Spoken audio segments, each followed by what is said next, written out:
Hi, and welcome to The Regulated Mother.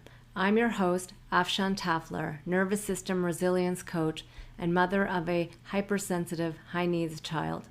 If you're raising a differently wired kid with PDA, autism, OCD, ADHD, or big emotional needs, this is a space for you. Here we talk about what most people don't, how it really feels, how your nervous system responds, and how to find your way back to calm, courage, and connection, even on the hardest days. You're not alone. Let's begin.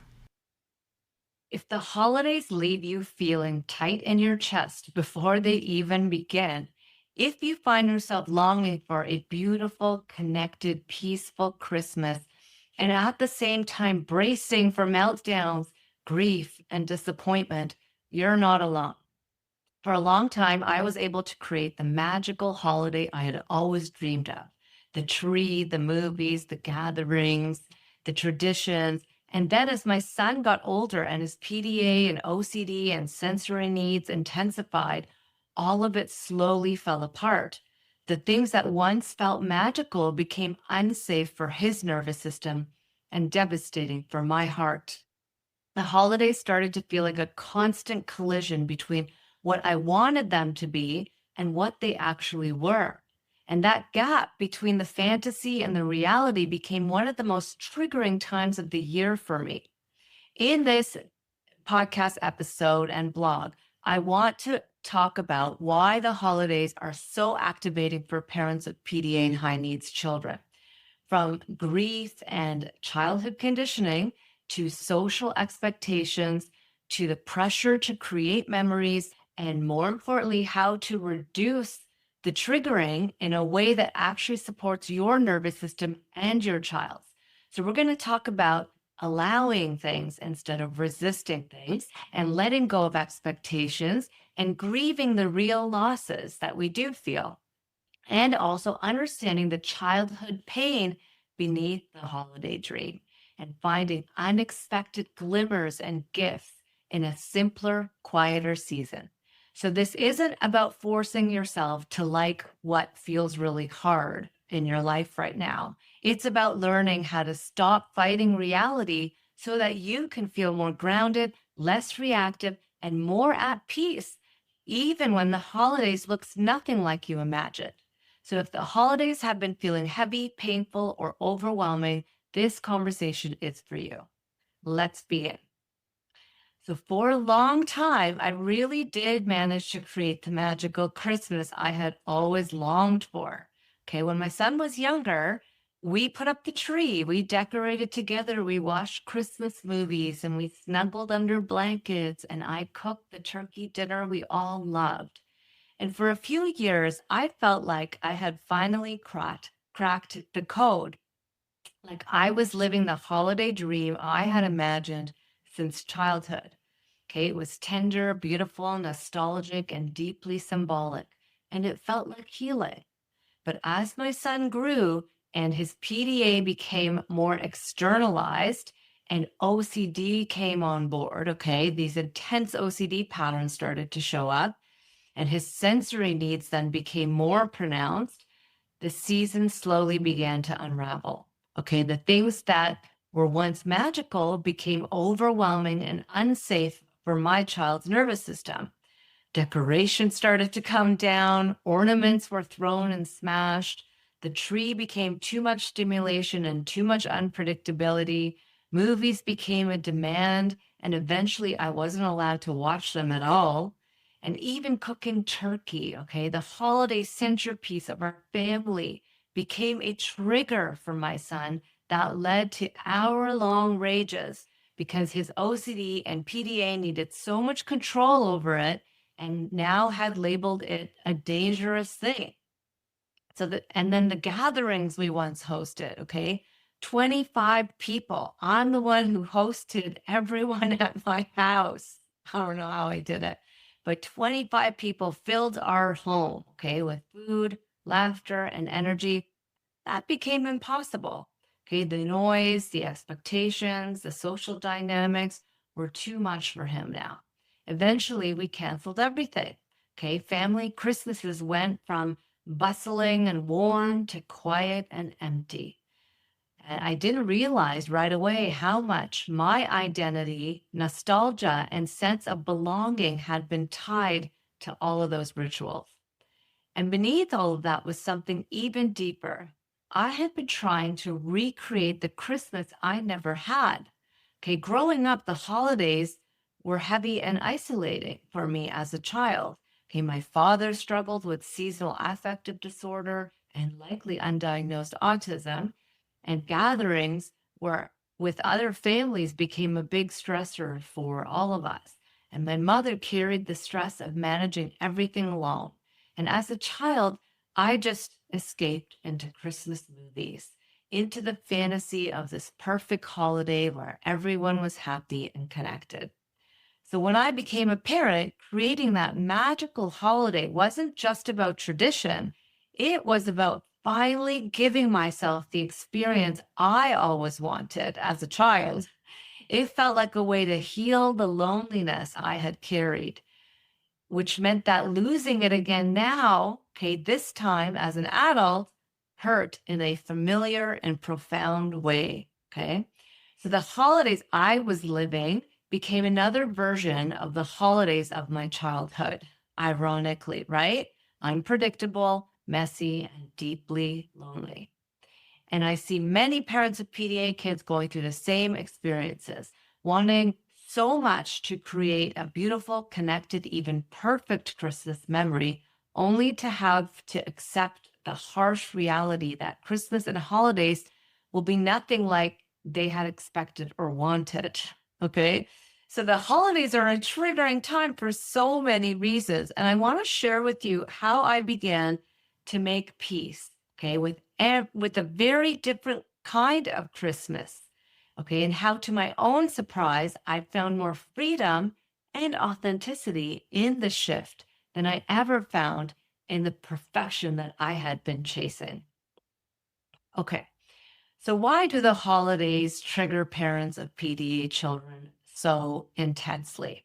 Okay, number one is there's this emotional collision between fantasy and reality. Okay, so the holiday season, it amplifies everything.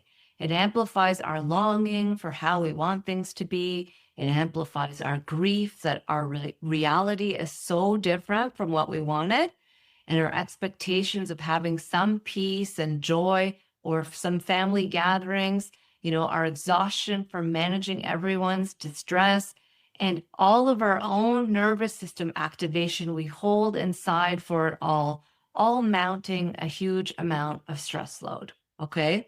So there's this real collision between what we want it to be and what it really is, right?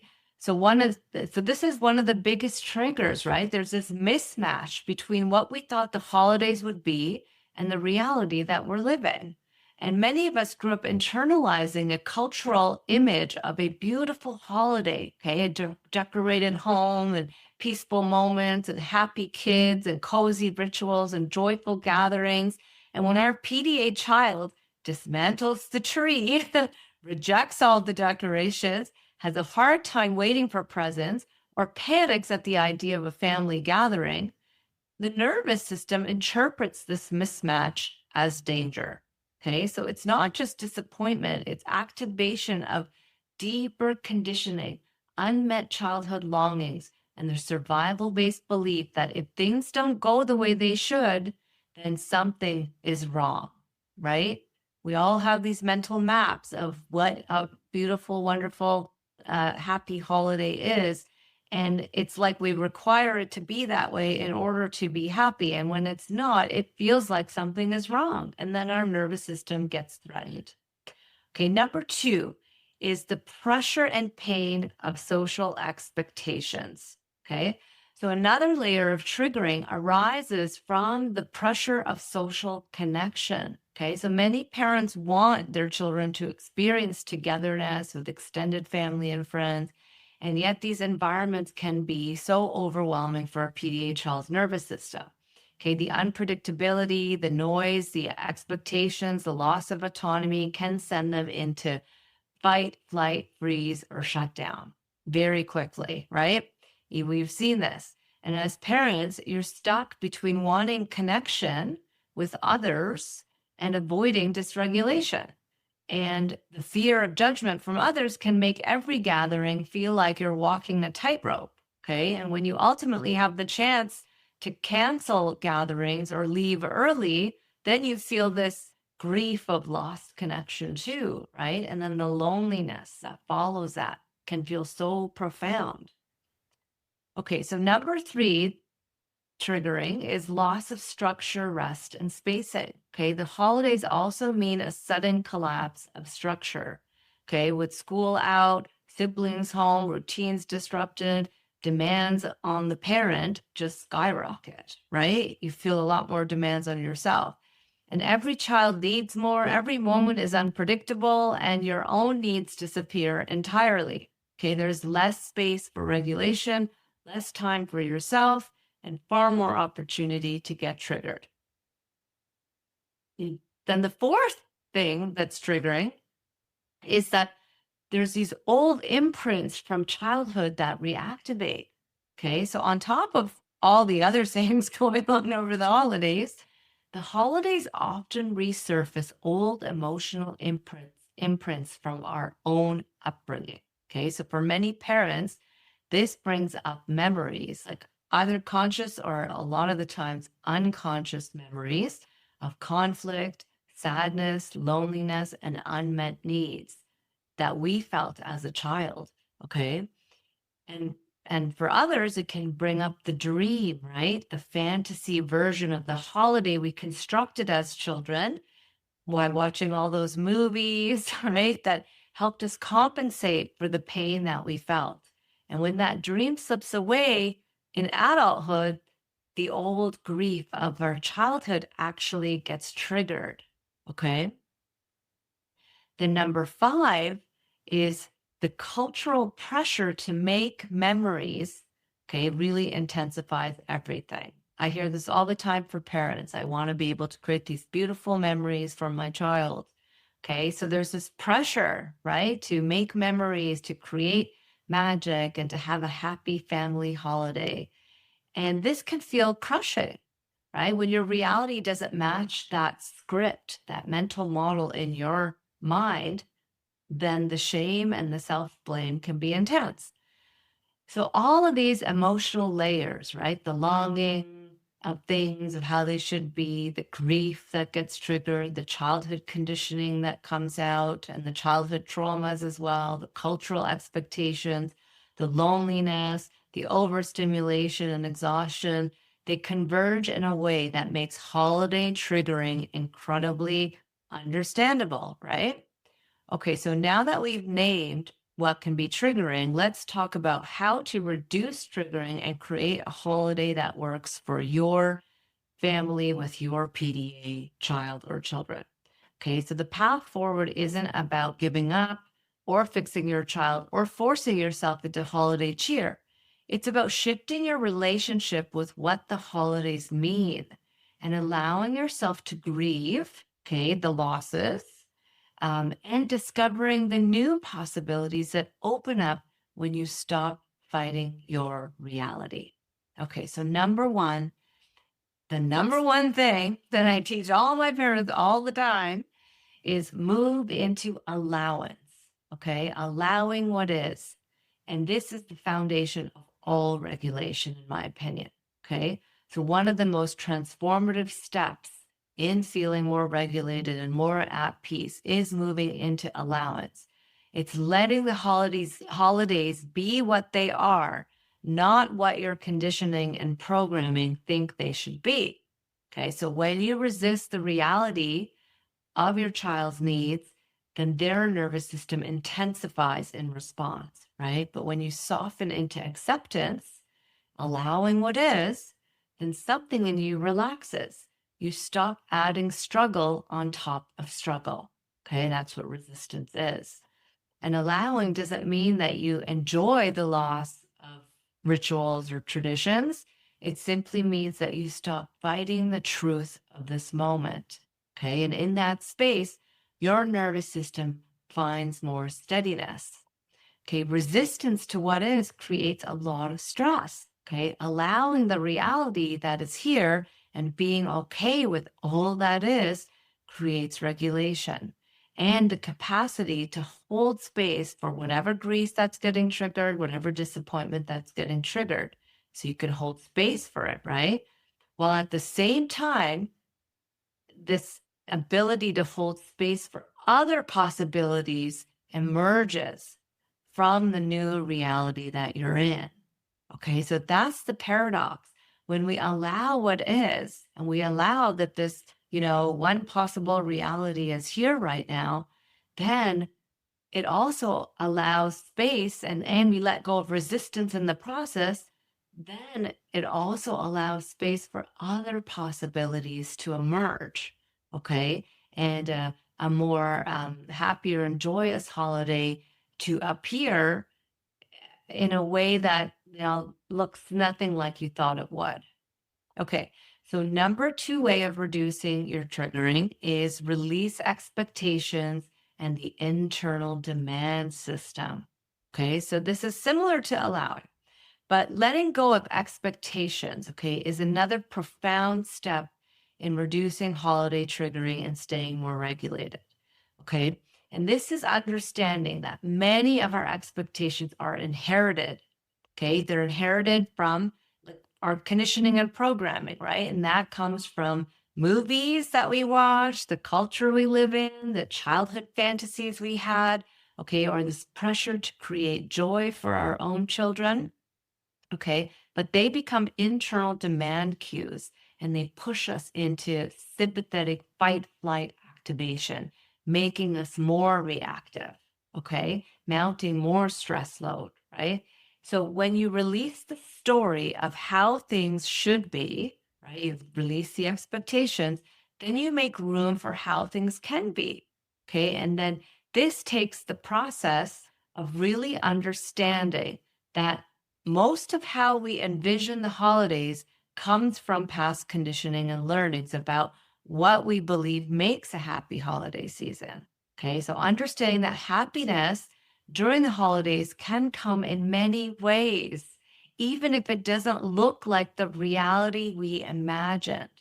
Okay, it opens us up to finding joy in moments that we never would have before. Okay, so to me, that's the difference between surviving and instead feeling like, okay, I've got this and I'm thriving within this. Okay, so number three to reduce triggering is grieve the losses, all of them. Okay, so as parents, and like I've coached many parents, right? Many mothers, it's hard for us to name the losses. We feel bad about naming the losses, but we need to name them and we need to grieve all of them so that we can get unstuck from them and move forward. So grieving the losses, all of them is essential, right? The law, what do we lose? What do we feel like we're losing? We lose our traditions. There's the loss of gatherings that we wanted to go to and be at with other family members, the loss of predictability, the loss of the dream itself, the loss of having those beautiful little cuddly moments that you wanted, or the loss of watching Christmas movies with your child because they won't let you watch them. Okay, that was me. So grief comes, and grief is not a sign that you're failing. Okay, it's evidence that you were holding something meaningful. And your grief deserves time and space and compassion. And when you allow grief, you stop tightening around what's gone and open up to what's here. Okay, so unprocessed or trapped grief can keep the nervous system stuck. Okay, while grief that is allowed and processed and released helps the nervous system to adapt and grow. So acknowledge all of your losses, right? Allow yourself to do that. Then gently ask yourself, what is this experience trying to teach me? What am I meant to learn from this? Okay, so the first step, acknowledge the losses, allow the grief to be there, allow yourself to feel it, and then let it go. And then bring in the questions. What is this experience trying to teach me? What am I meant to learn from this? Okay, so it may be as simple as realizing I'm learning to let go of conditioning that tells me this is the only way to be happy. Or I'm learning to love and accept myself and my child for the reality we are in and to find joy within it. Okay. That's really like finding your own true power, my opinion. Okay. So let that learning fuel your growth into more of who you truly are meant to be in this lifetime. Okay. So number 4 of reducing triggering is recognizing the childhood conditioning beneath the holiday fantasy. Okay. This is so important. Understanding the deeper childhood conditioning between our holiday ideals is a powerful part of healing. Okay. Many of us try to recreate holidays as a form of self-soothing. Okay. It's really important to recognize this and name this because it's there.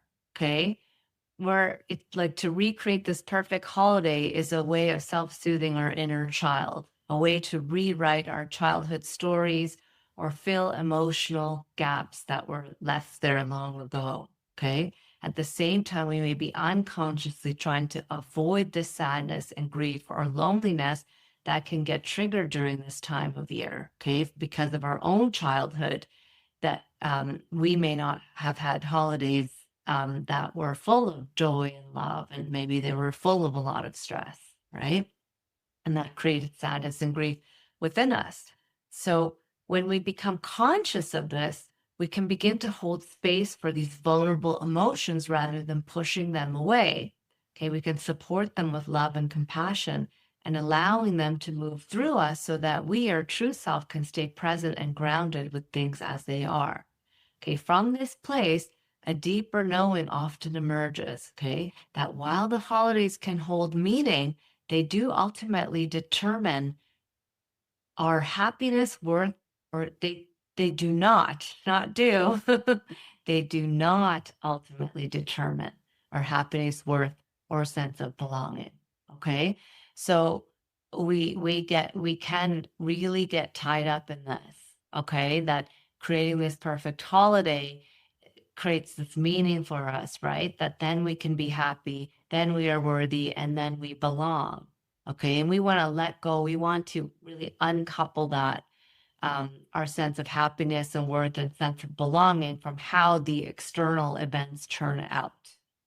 Okay. So number 5, see the glimmers and the gifts that emerge from simplicity. I feel like this was one of my hugest lessons because I tried to create happiness from doing big things, right? And really, my soul was urging me to, was really trying to learn the lesson of finding the gifts that emerge from simplicity. Okay. So this is about seeing the glimmers. Okay. What's called the glimmers. And those are like the little tiniest positive things that that are there in your day that you would normally miss. Okay, but it's to orient your brain to these glimmers. When you let go of like rigid structures and ideals of holidays and open your hands to what's actually possible, like small amounts of connection, you know, little moments of joy, then these all become visible.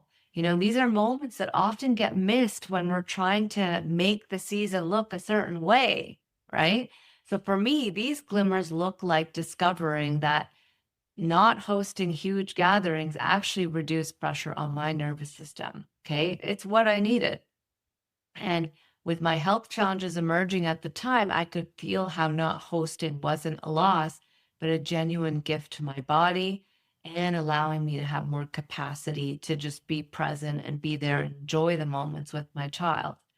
Okay. They look like, glimmers look like giving my son his presents early. That ended up being a glimmer, right? Because in doing so, we avoided the sleepless nights and the heightened anxiety and the explosive rages that came from anticipation and overwhelm. Okay, there was also relief in not having to people please or manage other people's reactions to my son's needs, right? And in letting go of the responsibility of making the holidays work for everyone else. Okay. So I let go of the extended family. And And then also the glimmers were I began to notice, unexpected pockets of connection with my son because I wasn't so preoccupied with decorating or cooking or performing the holiday dream, right? The season became simpler and quieter and far less demanding. And in that simplicity, I found a deeper sense of peace. Okay. And then, perhaps most surprisingly, I discovered that my happiness no longer depended on orchestrating something perfect. Okay, I could feel grounded even when things were messy, unpredictable, or different than I had hoped. Okay, and these small, unexpected gifts began to feel more nourishing than the fantasy that I had been chasing. They began to feel like the real magic of this season. Okay, so if you still attend family gatherings, right? Let's talk about ways to reduce triggering for everyone. Okay, for us, we're not doing the family gatherings right now. At some point, hopefully, we can. It's been a few years we haven't done them, and it's okay. I've worked through it in a way, that I'm okay with it, and I get sad and lonely some of the time, and I allow space for that. But then I also allow space for all the happy little moments, and I allow all that is right now, and hold on to the hope for a better future. Okay. But if you're still attending family gatherings, then here are ways to reduce triggering for everyone. Okay. So not all families choose to cancel gatherings, right? Because they don't want to do that. And not all need to, right? But then gatherings do require some intention, conscious intention, and some realistic expectations. So if you are doing extended family or friend get-togethers, here are some ways to reduce triggering and stay more regulated. Okay. So number one, prepare your child through safety and choice. Okay.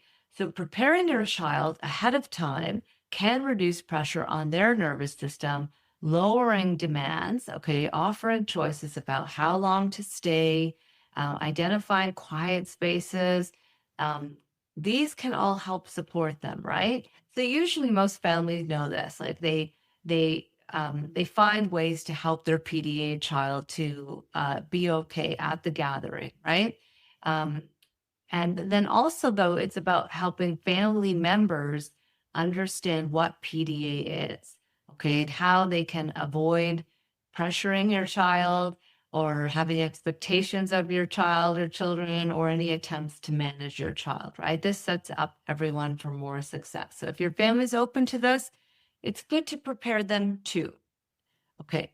Now, the second thing is prepare yourself by anchoring into your values. This is so important because when we go into stress and fight or flight, our values kind of go out the window, right? All we care about is our nervous system cares about um, is is doing something to make sure we don't feel threatened. Okay.